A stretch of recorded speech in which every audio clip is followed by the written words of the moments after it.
India versus Pakistan যে টি-20 match হতে চলেছে সেটা আর কিছুক্ষণের মধ্যে হতে চলেছে, কিন্তু তার আগে উঠে আসলো অনেক বড় খবর এবং সেটা হচ্ছে টিম ইন্ডিয়ার প্লেইং ইলেভেনের চেঞ্জ। কারণ টিম ইন্ডিয়া যেহেতু এই ম্যাচটি কলম্বোতে খেলছে এবং কলম্বো কিন্তু স্পিন ফ্রেন্ডলি ম্যাচ, সেখানে স্পিন হয় এবং স্পিনাররা অনেক বেশি সেখানে হচ্ছে সাহায্য পায় পিচ থেকে, এবং ম্যাচ কিন্তু হয় একেবারেই 160, 170 বা 150 এরকম ম্যাচ হবে। এখানে কিন্তু আমরা 200, 210, 20 এরকম ম্যাচ আমরা দেখতে পারবো না কলম্বোতে। তাই ইন্ডিয়া টিম প্লেইং ইলেভেনে পরিবর্তন করতে চলেছে এবং প্লেইং ইলেভেনে এক্সট্রা স্পিনার খেলাতে চলেছে, যেখানে সবথেকে বড় নাম উঠে আসছে সেটা হচ্ছে কুলদীপ যাদব। কারণ কুলদীপ যাদবও কিন্তু একজন চায়নাম্যান বলার এবং তাকে খেলাটা ঠিক ততটাই কঠিন যতটা হচ্ছে বরুণ চক্রবর্তীকে খেলানো, তাই তো?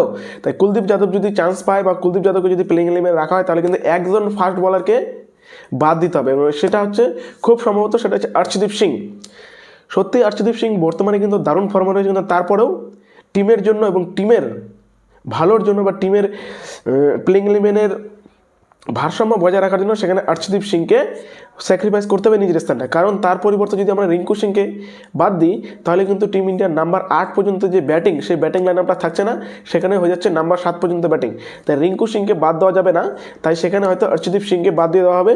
কারণ তার পরিবর্তে সেখানে হার্দিক পান্ডিয়া এবং হচ্ছে জাসপ্রীত বুমরাহ এবং সঙ্গে মিডিয়াম পেসার শিবম ডুবেকে দিয়ে বোলিং ইউনিটটা সামলানো হবে, সেটা হচ্ছে ফাস্ট বোলিং ইউনিট। এবং স্পিনার হতে চলেছে সেখানে বরুণ চক্রবর্তী, অক্ষর পটেল এবং কুলদীপ যাদব, তিনজন, মানে প্রপার 3জন স্পিনার এবং প্রপার 2জন ফাস্ট বোলার, এবং সঙ্গে রয়েছে আমাদের হচ্ছে এই শিবম ডুবে। আর এর জন্যই বোধহয় হয়তো আমরা যে এর আগের ম্যাচটা দেখলাম নামিবিয়ার বিরুদ্ধে, সেখানে কিন্তু শিবম ডুবেকে দিয়ে কিন্তু অনেক বোলিং করিয়েছিল টিম ইন্ডিয়ার ব্যাটসম্যান। সেখানে শিবম ডুবেকে ম্যাচের মধ্যে 2 ওভার করিয়েছে, কিন্তু ম্যাচ ছাড়াও প্র্যাকটিস সেশনেও কিন্তু তাকে দিয়ে প্রচুর বোলিং করানো হয়েছিল।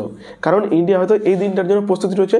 আর অন্যদিকে যেহেতু টিম ইন্ডিয়ার জন্য সবথেকে বড় থ্রেট হতে চলেছে সেটা হচ্ছে এই উসমান তারিক, এবং উসমান তারিককে খেলার জন্য কিন্তু অবশ্যই সেখানে শিবম ডুবের মতন একজন ব্যাটসম্যানকে দরকার, যার কিনা মাসাল পাওয়ার, যার কিনা ওই এক জায়গা দাঁড়ায় থাকে ছক্কা 4 মারার যে ক্ষমতা, সেটা কিন্তু সত্যি অনেক বড় একটা প্লাস পয়েন্ট হতে চলেছে টিম ইন্ডিয়ার। এখন দেখা যাক টিম ইন্ডিয়া কী করে, প্লেইং ইলেভেনে কি কুলদীপ যাদবকে সুযোগ দেয় নাকি আবার সেখানে ওয়াশিংটন সুন্দরকেও সুযোগ দিতে পারে। কারণ ওয়াশিংটন সুন্দরও কিন্তু ফিট রয়েছে, কিন্তু ওয়াশিংটন সুন্দরের সাথে একটাই সমস্যা, যে পাকিস্তান টিমে খুব বেশি কিন্তু লেফট হ্যান্ডার ব্যাটসম্যান নেই, এবং তার জন্য আর ওয়াশিংটন সুন্দর হচ্ছে একজন অফ স্পিনার।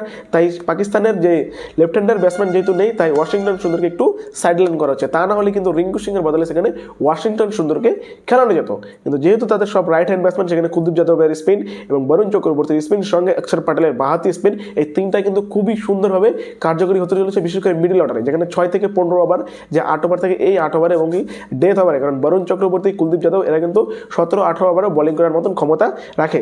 আপনার কি মনে হয় যে প্লেইং ইলেভেনে পরিবর্তন করা উচিত নাকি উচিত না, সেটা অবশ্যই কমেন্ট করে জানাবেন, এবং ভিডিওটি ভালো লাগলে লাইক করবেন এবং চ্যানেল নতুন হলে চ্যানেলটিকে সাবস্ক্রাইব করবেন। ধন্যবাদ।